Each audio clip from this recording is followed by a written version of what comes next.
और सभी बच्चे कैसे हैं? चलिए अब हम क्या करेंगे, एक्सरसाइज 6.2 का इंट्रोडक्शन में कुछ से पहले कुछ एग्जांपल्स हम देख लेते हैं। शायद आपकी बुक में एनसीईआरटी में 3 एग्जांपल दिए हुए हैं।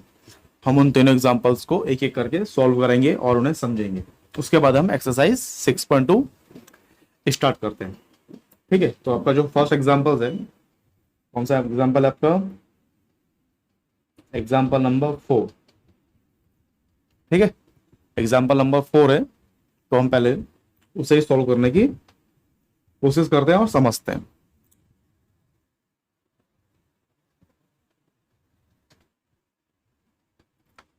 तो आपका जो एग्जाम्पल 6.4 उसमें क्या लिखा है? इन फिगर 6.24 हमारा एनसीईआरटी की बुक में है। If P Q parallel to R S, एक पी क्यू लाइन है, वो किसके पैरेलल है? आर एस के पैरेलल है, समान में। और उसमें एक एंगल दिया हुआ है, कौन सा? M X Q. M X Q, ये जो एंगल है हमारा, कौन सा? M X Q. ये कितने डिग्री का है? 135 डिग्री का है। And angle M Y R, angle M Y R, ये कितने डिग्री का है हमारा? ये हमें दिया है 40 डिग्री का। राइट, तो हमें फाइंड आउट क्या करना है? Find X Y M Y. X M Y angle हमें निकालना है। कौन सा है? एक्स एम वाई, ये एंगल हमें फाइंड आउट करना है कि हमारा एंगल कितने का है। ठीक है, तो इसके लिए हम क्या करेंगे? तो हम क्या करते हैं, ये जो एंगल हमारा है, कौन सा? ये एंगल, हमें ये एंगल फाइंड आउट करना है। इस एंगल को फाइंड आउट करने के लिए हम क्या कर सकते हैं? 2-3 तरीके हैं। हम एग्जाम्स को यूज कर सकते हैं या हमारे कुछ थ्योरम उन्हें यूज कर सकते हैं। तो एक हमारे एग्जाम्स थी, कौन सी? 6.6 theorems, line parallel to line. ठीक है ना, 3 लाइन थी।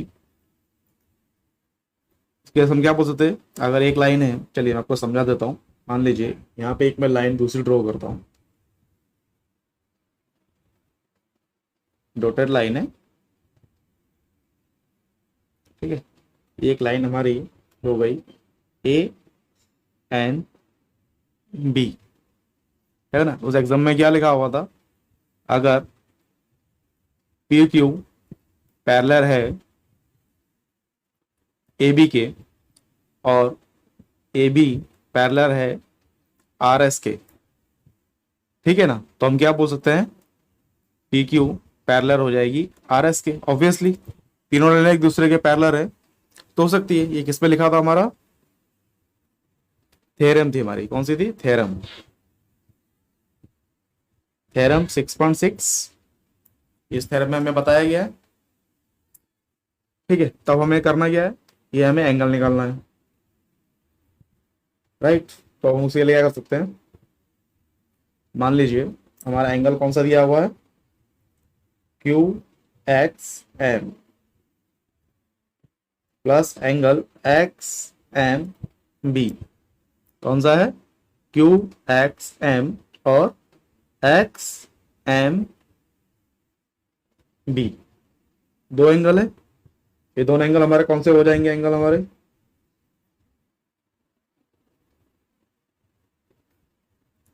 किस थ्योरम की बेस पे हम लिख सकते हैं? क्यू एक्स एम और X M B, interior angle on the same side of the transversal X M. Same side angle, उसकी वैल्यू कितनी थी? बताया था आपको मैंने लास्ट में, क्या था? 180 हो जाती है। कितनी हो जाती है उसकी वैल्यू? 180 डिग्री। ठीक है, चलिए एक बार आपको मैं इसको रिवाइज करा देता हूं। हमने कहा देखा था इस चीज को? हाँ, देखिए, को इंटीरियर आर सप्लीमेंट्री, तब एंगल 4 + 5 = 180 डिग्री। इंटीरियर एंगल के सेम साइड हो जाएंगे तो क्या हो जाएंगे? 3 और 6 हमने लिया था, 180 डिग्री का हो सकता है। इसी बेस पे हम उसको क्या करेंगे? सेम साइड के एंगल होंगे तो उसकी वैल्यू क्या हो जाएगी हमारी? 180 डिग्री हमें मान सकते हैं सप्लीमेंट्री। को इंटीरियर एंगल मतलब सेम साइड के एंगल्स। ठीक है, इसी तरह से हम उसमें उस चीज को हम यहाँ पे लागू करेंगे। क्यू एक्स एम और एक्स एम बी, एक एंगल इसका ये हो गया और एक एंगल ये हमारा ये हाफ इसे गिनते हैं, नीचे वाला भी नहीं गिनेंगे हम, इसे इस एंगल को गिनते हैं अभी। ठीक है ना, दोनों साइड के एंगल सेम साइड हो गए, तो किस बेस पे लिख सकते हैं हम इसे? सप्लीमेंट्री एंगल्स के हिसाब से, या क्या बोल सकते हैं हम इसे? Interior angle.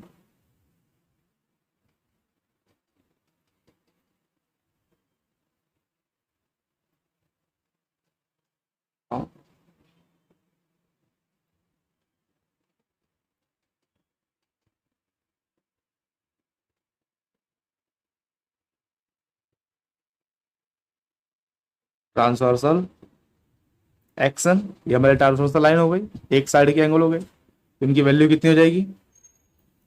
180, राइट। और ये हमारा किस बेस पे हुआ था? क्योंकि हमारी ये जो लाइन है ए बी, वो किसके पैरेलल है? पी क्यू के। ठीक है ना, ये देखिए हमने लिखा है यहाँ पे ए बी किसके पैरेलल है? पी क्यू के। जब पैरेलल कंडीशन होगी तभी ये कंडीशन अप्लाई होगी। क्या?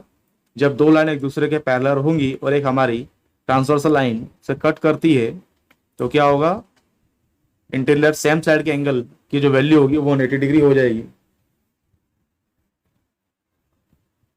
राइट। चलिए अब हम क्या करेंगे, इस एंगल की हमें वैल्यू मालूम है, किसकी? क्यू एक्स एम की। क्यू एक्स एम की हमें वैल्यू मालूम है, तो एक्स एम वी की हम वैल्यू निकाल लेंगे। तो क्यू एक्स एम की वैल्यू हमें कितनी दी गई है यहाँ पे? यहाँ लिख लेते हैं हम, एंगल क्यू एक्स एम कितना दिया है हमें? 135। यहाँ देखिए, ये आप क्यू एक्स एम बोलिए या एम एक्स क्यू बोलिए, बात दोनों एक ही है। क्या? ये हम ऐसे एम एक्स क्यू बोलेंगे तो भी बात एक ही है। ठीक है ना, तो क्यू एक्स एम या एम एक्स क्यू हमें इसकी वैल्यू कितनी दी गई है? 135 degree, plus angle X M B की वैल्यू हमें मालूम नहीं है, इक्वल टू 180। ठीक है ना, अगर हम एक्स एम बी की वैल्यू निकालते हैं तो क्या हो जाएगा? 180 डिग्री माइनस 135 डिग्री, तो कितना मिलेगा अब हमें? 180 में से 135 किया तो कितना बचा? 45। तो ये जो एंगल है हाफ, ठीक है ना, ए बी के ऊपर का, इस एंगल की वैल्यू में कितनी मिल चुकी है? 45 डिग्री। ठीक है, ये हमने इसका हाफ निकाल लिया, अब इसके नीचे का हाफ निकाल के देख लेते हैं, राइट। चलिए, एक कंडीशन में एक और हो सकती है, वो क्या हो सकती है? अगर हम देखा जाए तो ए बी जो लाइन है वो किसके पैरेलल है? ए बी लाइन पैरेलल है हमारे किसके? आर एस लाइन के, राइट। तो बी एम वाई, ये जो हमारा एंगल हो जाएगा, कौन सा angle? B M Y. B M Y और एंगल कौन सा हो जाएगा हमारा? सेकंड एंगल इक्वल टू में आएगा इसके, किसके आएगा? इक्वल टू में गिन सकते हैं, M Y R. B M Y equal to M Y R. कैसे, क्यों बोलेंगे? ए बी लाइन पैरेलल है किसके? आर एस के, एम वाई आर। क्यों बोल सकते हैं हम? ये दोनों एक दूसरे के बराबर है, B M Y equal to M Y R. क्यों? Alternate angle. कैसे बोल सकते हैं हम इसे? Alternate angles. अभी हमने देखा अल्टरनेट एंगल्स, ये एंगल्स और ये एंगल्स क्या हो जाएंगे? एक दूसरे के बराबर हो जाएंगे। तो हमें क्या मालूम है? एम वाई आर की वैल्यू कितनी है? 40 डिग्री। ये हमें क्या मालूम है? एंगल एम वाई आर की वैल्यू कितनी है? 40। तो जब एक दूसरे के दोनों बराबर हैं अल्टरनेटिव एंगल्स, ये 40 है तो ये एंगल भी हमारा कितना हो जाएगा? 40 हो जाएगा। तो बी एम वाई की वैल्यू भी कितनी हो जाएगी हमारी? 40 डिग्री भी हो जाएगी। किसकी? बी एम वाई जो अल्टरनेटिव एंगल है, इसकी वैल्यू भी कितनी हो जाएगी हमारी? 40 डिग्री। दोनों इक्वल है एक दूसरे को। तो अब हमें क्या करना है? हमें एंगल कौन सा निकालना है? एक्स वाई एम निकालना है। एक्स वाई एम, हमें ये एंगल निकालना है। राइट। लेकिन हमने क्या किया था, बीच में एक पैरेलल लाइन ड्रॉ की है, तो एक्स एम बी और बी एम वाई, राइट। क्या लिख सकते हैं हम दो एंगल्स को, X M B plus angle B M Y, दो एंगल हमारे हुए। ये दोनों एंगल किसके आधे आधे में है, एक्स एम वाई के। ये एंगल दोनों किसके आधे में आते हैं हमारे, angle X M Y. X M Y जो हमारा एक एंगल है, इसको मैंने 50-50 में डिवाइड कर दिया था ए बी लाइन ड्रॉ करके, तो ये एंगल इसके 50-50 हुए। तो अगर इनकी वैल्यू को जोड़ दिया जाए, इसको, ये 45 और ये 40, तो कितना हो जाएगा हमारा, ये 45 डिग्री प्लस 40 डिग्री, तो कितना आ जाएगा 85 डिग्री। तो एंगल एक्स एम वाई कितना हो गया हमारा, 85 डिग्री आ जाएगा,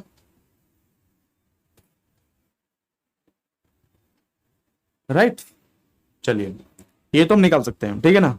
तो इसके बलबूते आप क्या कर सकते हो, आपने देखा था एक लीनियर स्ट्रेट लाइन एंगल के हिसाब से कितना होता था, आप पी क्यू के ऊपर एक्स पे एक एंगल दिया हुआ है, तो हमें ये एंगल मालूम है, तो हम इस एंगल की वैल्यू निकाल सकते हैं। सिर्फ एक समझने के लिए आप लोगों के हिसाब से आप इस एंगल को भी निकाल सकते हो,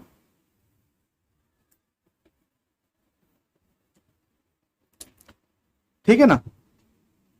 क्या हमने जो आगे एक्सरसाइज में पढ़ा था लास्ट की वीडियोस में, उसके ऊपर थे हम, और लास्ट चैप्टर भी हम पढ़ के आ चुके हैं।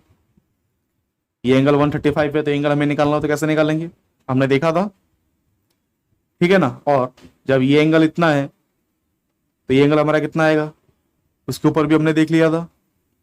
अल्टरनेटिव एंगल के हिसाब से 135 एक एंगल के ऊपर स्ट्रेट लाइन जो थी हमारी, ठीक है ना, तो ये एंगल की हमारी वैल्यू कितनी होती थी, 180 हमने निकाला था, राइट। तो 180 है, तो एक की वैल्यू में मालूम है कितना, 35 है, 135। तो सेकंड की वैल्यू कितनी निकाल सकते हैं हम, 180 माइनस 135 कर देंगे, कितना हो जाएगा फिर 45 डिग्री। ये एंगल हमारा 45 डिग्री हो जाएगा। अब ये एंगल हमारा 45 हुआ, तो ये एंगल भी देखिए हमारा 45 अल्टरनेटिव के हिसाब से हमने निकाला, ये एंगल 45 मिला, तो ये एंगल हमें 45 मिल जाएगा। जब आपको ये एंगल 45 मिला है, तो इसके अपोजिट अल्टरनेटिव एंगल हमारा कौन सा बन रहा है, आप वो देख सकते हैं। उसके बेस पे आप दूसरा एंगल निकाल सकते हैं, इधर से भी आप फिर क्या कर सकते हैं, इस एंगल को भी आप निकाल सकते हैं, और इस एंगल को भी आप यहाँ से निकाल सकते हैं। अब ये एंगल भी हम निकाल सकते हैं, और जब हमें ये एंगल मालूम है, तो हम इस एंगल को भी निकाल सकते हैं ना यहाँ से, राइट, स्ट्रेट लाइन के हिसाब से, ठीक है ना। तो आप प्रैक्टिस कीजिए और इन एंगल्स को आप खुद ही निकाल के देखिए, ठीक है ना, अपने हिसाब से देखिए आपको कौन सा निकालना है। एक आप इसे निकाल लीजिए, इसे निकाल लीजिए, इस एंगल की वैल्यू निकालिए और इस एंगल की वैल्यू निकालिए, बाकी के तो हमने निकाल लिए, तो आप निकाल सकते हैं, ठीक है। तो आप, मैं चाहता हूं कि आप लोग इन एंगल्स की वैल्यू निकाल के मुझे कमेंट करें, ठीक है, या हमारा टेलीग्राम चैनल है, उस पर आप इसके फोटो खींच करके हमें आप सेंड कर सकते हैं। ओके, चलिए नेक्स्ट देखते हैं अब हम लोग। आपका जो फिफ्थ एग्जांपल दिया गया है, वो क्या दे रहा है, हमें पूछ रहा है उस क्वेश्चन में, if a transversal intersects two line such that the bisector of a pair of corresponding angles are parallel, then prove that two lines are parallel। First क्या है इसमें, बाइसेक्टर ऑफ पेयर, किसके, corresponding angles, और transversal intersect to line. तो पहले हम क्या करेंगे, दो लाइन, मान लीजिए हमारे पास दो लाइन है, ठीक है ना। एक लाइन हमारे पास ये हो गई, इस लाइन का नाम हम क्या देते हैं, पी क्यू। एक लाइन हमारे पास क्या हो गई, पी क्यू हो गई, और एक सेकंड लाइन हम यहां बना लेते हैं,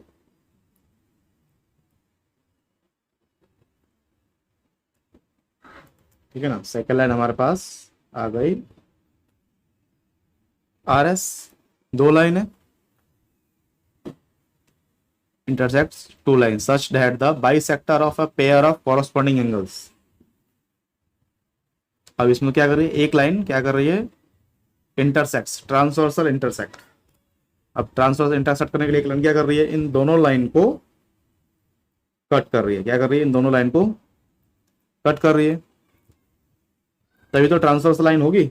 मान लीजिए ट्रांसवर्सल लाइन हमारी कौन सी हो गई, ए एन डी, ये एक हमारी ए डी लाइन है, ये हमें क्या कर रही है, ट्रांसवर्सल कर रही है। किस पॉइंट पे,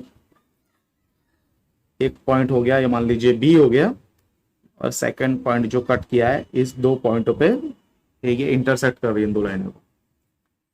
ठीक है, उसके बाद क्या बोल रहा है, ये क्वेश्चन तो हमारा कहां तक हुआ, इसको भी हमने यहां तक सॉल्व किया है। ठीक है ना, if a transversal intersects two line. ठीक है ना, अब क्या बोल रहा है वो, that the bisector of a pair of corresponding angles. अब कोरस्पॉन्डिंग एंगल्स हमारे कौन कौन से होंगे, कौन से कोरस्पॉन्डिंग एंगल है हमारा, एक ये कोरस्पॉन्डिंग एंगल्स हुआ, और किस में है कोरस्पॉन्डिंग एंगल्स, पेयर में।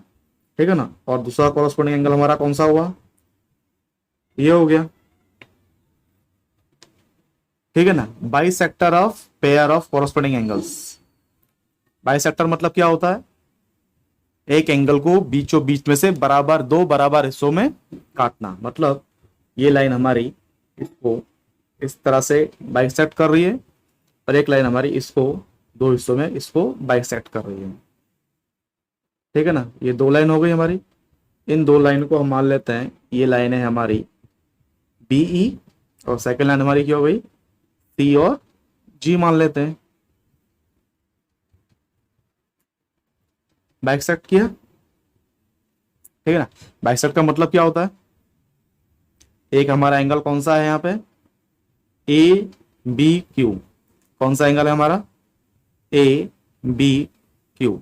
इस एंगल को दो बराबर हिस्सों में काटा है, तो इस एंगल को हम क्या लिख सकते हैं, ए बी ई।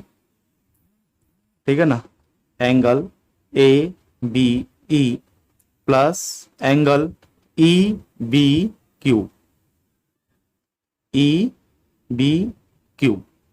इन दो एंगलों का जो भी सम होगा वो किसके इक्वल होगा, इस एंगल के इक्वल होगा। ठीक है ना, सेम ऐसा ही ये इसको बाइसेक्ट कर रही है, इस एंगल को बी सी एस। कौन सा एंगल है हमारा, बी सी एस। इसको बाइसेक्ट किया कितने हिस्सों में, दो हिस्सों में बराबर बराबर में।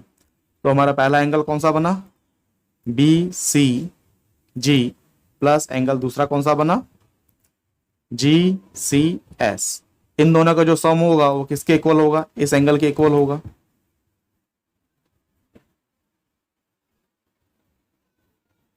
राइट, हम ये बोल सकते हैं। ओके चलिए, अब हम क्या करेंगे, कुछ चीज अब हम, ये तो हमें क्या समझ में आया, ये चीज समझ में आई। अब हमें क्या बोल रहा है ये, proof that two lines are parallel. कौन सी दो लाइन प्रूफ पैरेलल प्रूफ करनी है हमें, P Q parallel R S, P Q parallel are S, ये हमें प्रूफ करना है। अब दो लाइन प्रूफ करने के लिए कौन कौन सी कंडीशंस होती हैं, चलिए आपको बताता हूं मैं। ठीक है ना, दो लाइन को अगर हमें प्रूफ करना हो तो वो दोनों दो लाइन एक दूसरे के पैरेलल हैं, तो क्या होना चाहिए, कोरोस्पोंडिंग एंगल्स आर इक्वल, या alternate interior angle are equal, या alternate exterior angles are equal, या co interior supplementary are equal. इनमें से कोई भी एक चीज हमें, कोई भी एक हम प्रूफ कर देंगे तो बाकी की चीज हमें प्रूफ करने की जरूरत नहीं है। कोई भी अगर हम एक चीज को प्रूफ कर सकते हैं, कोरोस्पोंडिंग एंगल्स इक्वल हैं, तो भी क्या बोल सकते हैं हम, P Q parallel to R S, या इंटीरियर एंगल हम इक्वल प्रूफ कर देंगे तो भी हम दो लाइन को बोल सकते हैं कि दोनों लाइन क्या है, एक दूसरे के पैरेलल है। इन चारों में से किसी भी एक टर्म्स को हमें क्या करना होगा, प्रूफ करना होगा। तो हमारी ये लाइन, ये हमारा स्टेटमेंट है, P Q parallel to R S, ये हमारा प्रूफ हो जाएगा। ठीक है, तो हम क्या करेंगे इसके लिए, फर्स्ट जो हमारी लाइन है, फर्स्ट हम क्या लिखेंगे, क्या किया था हमने, बाइसेक्टर किया था। तो हम क्या बोल सकते हैं, सबसे पहले जो हमारी रे है कौन सी है, बीई, इज क्या है, इज द बाइसेक्टर किसकी है, एंगल ए बी क्यू, ठीक है ना। अगर ए बी क्यू की बाइसेक्टर है तो उसको हम क्या लिख सकते हैं, angle A B E, angle A B E equal to क्या हो जाएगा, 1/2 angle A B Q, right. ये हम बोल सकते हैं। कैसे बोलेंगे, ये हमने प्रूफ किया है यहाँ पे, ये दोनों बराबर होंगे तभी इसके ये आएगा, ठीक है ना। तो डेट मीन्स जब ये दोनों एंगल बराबर होंगे, या ये एंगल बराबर होंगे, तब इस एंगल को ऐसे भी लिख सकते हैं ना, angle A B E plus angle A B E, दोनों बराबर है तो हम दोनों एंगल को बराबर गिन सकते हैं, राइट। इक्वल टू में तो क्या हो जाएगा, 2 हो जाएगा, 2 angle A B equal to angle A B Q, तो एंगल ए बी 2 के इधर लेंगे तो 1/2 ए बी क्यू हो जाएगा, ठीक है ना। सिंपल सी हमारी कंडीशन है, इस चीज को हमने पहले भी किया है, राइट। तो ऐसे ही ये फर्स्ट के लिए हुआ, ऐसे हम क्या करेंगे, सेकंड के लिए कर लेंगे, ray C G is the bisector of angle B C S,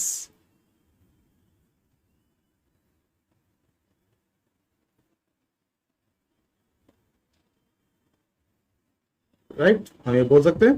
तो सेम इसके लिए हम यही कंडीशन अप्लाई कर लेंगे, तो एंगल क्या बोलेंगे हम इसके लिए, B C G equal to 1/2 angle B C S, इस 2 को इधर लेंगे तो डबल हो जाएगा, 2 B C G equal to B C S, 1/1 half half हो जाएगा। ये एक एंगल हमारा ये हुआ, एक एंगल ये हुआ, इन दोनों के बराबर ये एंगल आएगा ना हमारा, ठीक है ना। और ये एंगल हमारा क्या होगा, कोई भी एक एंगल इस पूरे एंगल के क्या होगा, आधा ही होगा हमारा, ठीक है। चलिए आगे देखते हैं अब हम लोग।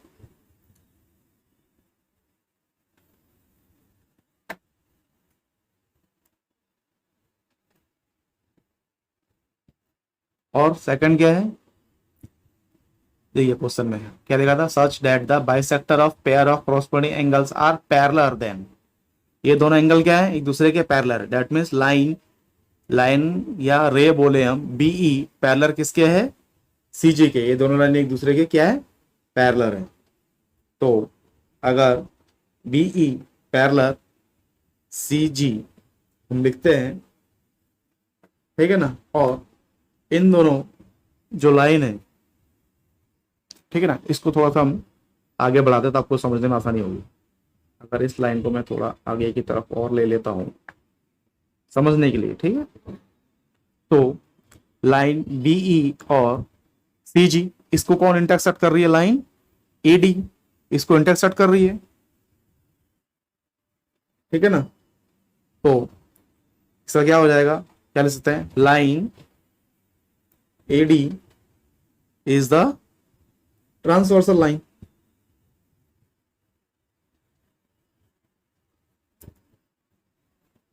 ठीक है ना। ये लाइन तो हमें क्वेश्चन में दी हुई है, फिर हम इसके आधार पर क्या बोल सकते हैं, एंगल ए बी ई, ठीक है, एंगल ए बी ई और एंगल बी सी जी क्या है, कॉरस्पॉन्डिंग एंगल्स हो गए एक दूसरे के, ठीक है ना। ए बी ई और बी सी जी क्या हो जाएंगे, एक दूसरे के इक्वल, कैसे, कॉरस्पॉन्डिंग एंगल्स आर इक्वल, जो हमने एग्जाम पढ़ी थी, राइट। तो हम इसके ऊपर से क्या बोल सकते हैं, angle A B E equal to angle BCG, हम ये बोल सकते हैं इंटरसेक्ट कर रही है तो कॉरस्पॉन्डिंग एंगल्स क्या होते हैं, हमारे इक्वल होते हैं। जब कॉरस्पॉन्डिंग एंगल इक्वल है तो ये दोनों एक दूसरे के बराबर हो जाएंगे। ठीक है ना, किस बेस पे बोल सकते हैं हम इस चीज को,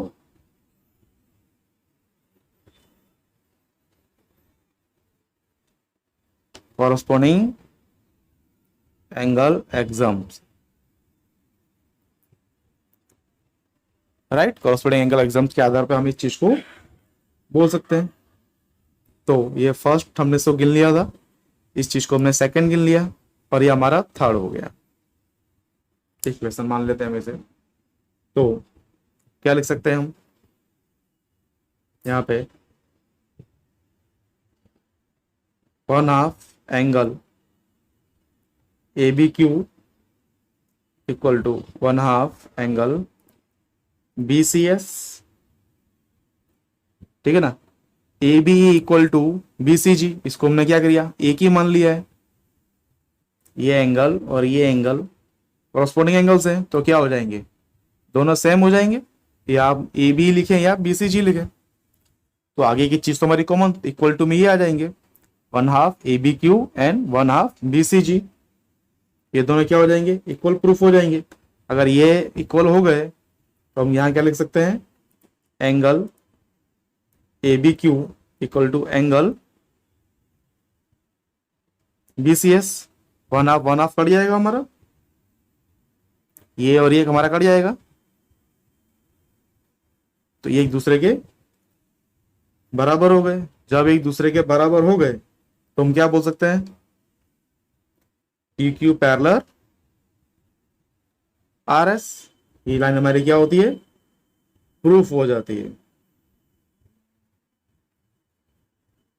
ठीक है ना, कॉरस्पॉन्डिंग एंगल्स इक्वल हो गए तो ये लाइन हमारी क्या हो गई, ये एंगल हमने प्रूफ कर दिया, कॉरस्पॉन्डिंग एंगल्स आर इक्वल। जब कॉरस्पॉन्डिंग एंगल इक्वल्स हो गए तो ये चीज हमारी प्रूफ हो जाएगी।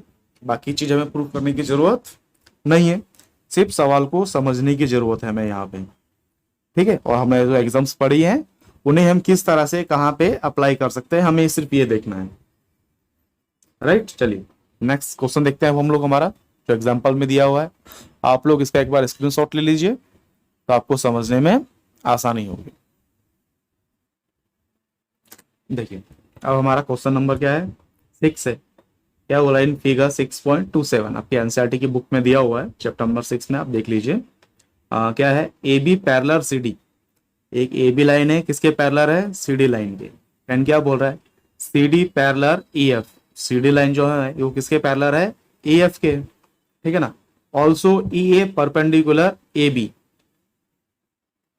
ठीक है ना, EA perpendicular AB। Perpendicular that means क्या हुआ, 90 डिग्री का एंगल बना रही है ये।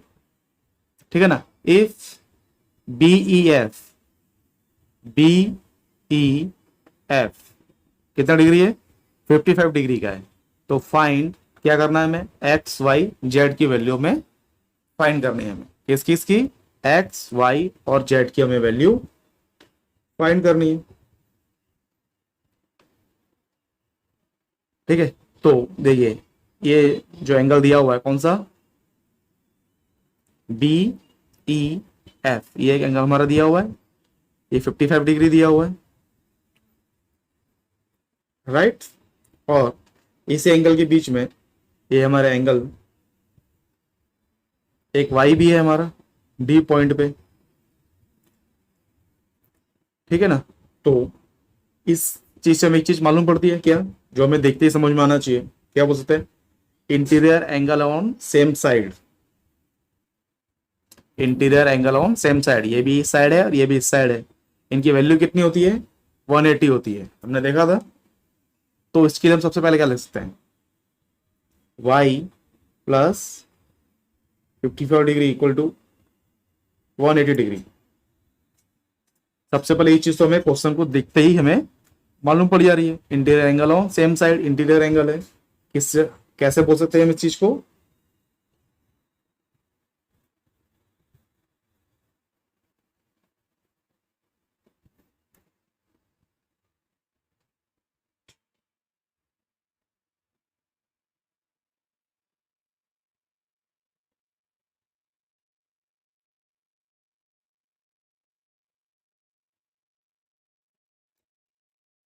ट्रांसवर्सल ईडी, ठीक है ना, ये लाइन इसको काट रही है।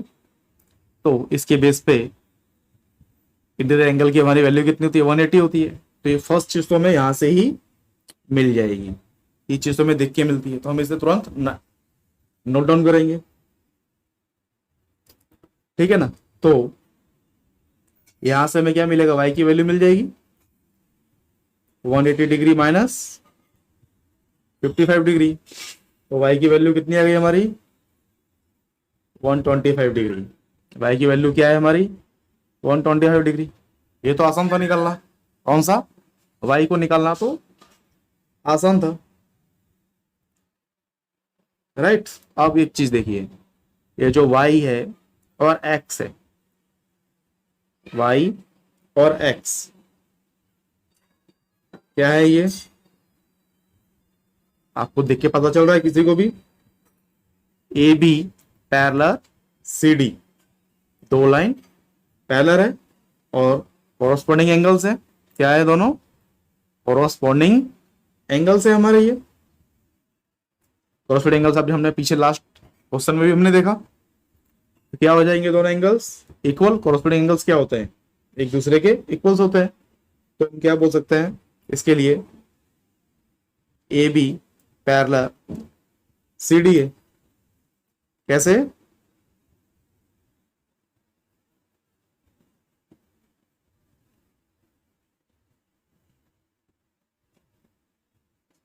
कॉरस्पॉन्डिंग एंगल एग्जाम्स के हिसाब से। तो क्या बोल सकते हैं हम, x इक्वल टू वाई।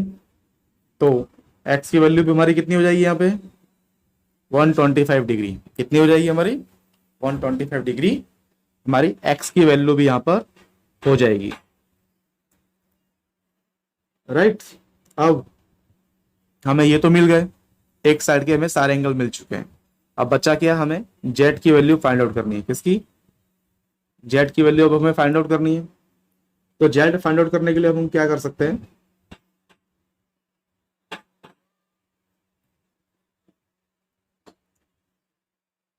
ठीक है। तो ये तो हमारा हो गया यहां तक। अब हम क्या करेंगे, ए बी पैरेलल है हमारा सी डी के। अब हम क्वेश्चन पे जाएंगे, ठीक है ना। तो ए बी पैरेलल किसके, सी डी के, और क्या है हमारा, सी डी जो है पैरेलल किसके है, ए एफ के। तो क्या हो जाएगा, ए बी को पैरेलल कर सकते हैं ई एफ के, ये हम बोल सकते हैं, एग्जाम 6.6 में हमने पढ़ा था, ठीक है। हमें लिख सकते हैं यहाँ पे। तो इसके साथ में हम क्या हो जाएगा फिर, हमारा जो हमारा एंगल है कौन सा, B E A B plus angle F E A equal to 180 degree, कौन सा, ई ए बी, ये सॉरी गलत लिख दिया मैंने, E A B angle, E A B angle E A B और angle F E A, angle E A B और angle F E A क्या हो जाएंगे, ये जब पैरेलल है तो इनकी वैल्यू कितनी हो जाएगी, 180 डिग्री। कैसे, interior angles on the same side of the transversal E A, same side F E A, ये एक एंगल हो जाएगा हमारा, और दूसरा ई ए बी, ये एंगल सेम साइड ट्रांसवर्सल के ई ए, राइट। दोनों हम एक साइड के एंगल्स निकाल रहे हैं। तो जब कॉरस्पॉन्डिंग एंगल्स हमारे होते हैं इंटीरियर एंगल्स, कौन सा, interior angles,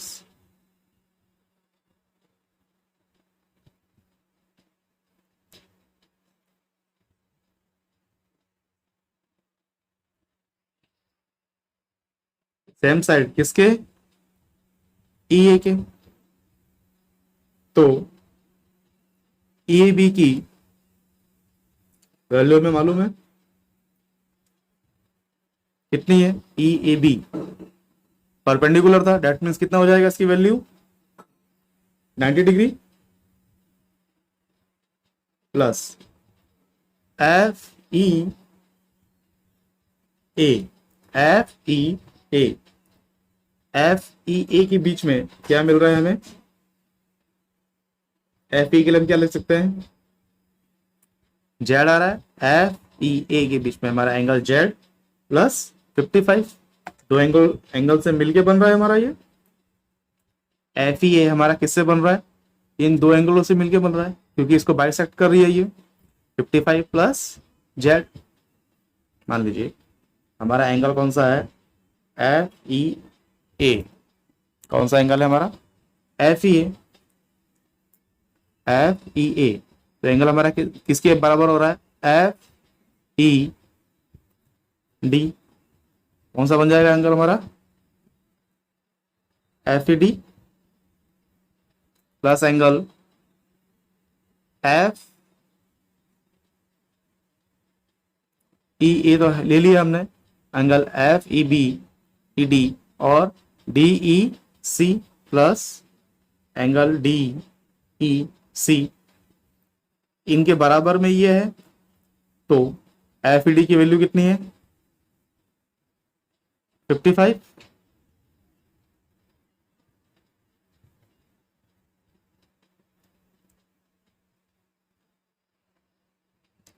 my mistake, F E D नहीं होगा, ये एफ ई बी होगा, F E B, right. F E B की वैल्यू हमारी 55 इस एंगल की, जो मैं यहां पे दिया हुआ, ठीक है ना। और बी ई ए कौन सा हो जाएगा? बी ई ए हो जाएगा हमारा ये एंगल हमारा। इसकी वैल्यू क्या है? Plus Z. इसको मिलाकर ही ये एंगल बना हमारा। तो एफ ई के लिए हम क्या लिख सकते हैं? जेड प्लस 55 लिख सकते हैं, इक्वल टू 180 डिग्री। तो जेड की वैल्यू क्या आ जाएगी हमारी यहाँ पे? 180 degree minus 90 degree minus 55 degree. इस तरह से लिख सकते हैं हम इसको।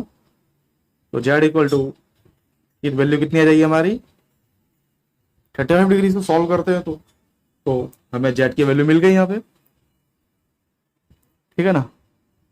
हमें सिर्फ छोटी छोटी चीजों को ध्यान देना होगा, उसके चीज पे हम इन सबको निकाल सकते हैं। बहुत इजी है, सिर्फ छोटी छोटी चीजें हमें ध्यान रखनी होगी कि हमें किस एग्जाम्स को कहाँ पे फॉलो करना है। और जो आपको मैंने बताए थे इंटरनल एंगल्स और कोरस्पोंडिंग एंगल्स के लिए कुछ चीज हमें याद होना चाहिए, ठीक है ना। इंटीरियर एंगल्स है, एक्सटर्नल एंगल्स है, कोरस्पोंडिंग एंगल्स है या सप्लीमेंट्री एंगल्स है, उसके बारे में अगर हमें पता होगा तो ये सारे सवाल हमारे बहुत ही इजी से प्रूफ हो जाएंगे। चलिए अब हम क्या स्टार्ट करेंगे? एक्सरसाइज 6.2 नेक्स्ट वीडियो में आपको स्टार्ट करते हैं, ठीक है ना। एक्सरसाइज 6.2 हम नेक्स्ट वीडियो से उसको खत्म करेंगे और उसे समझेंगे।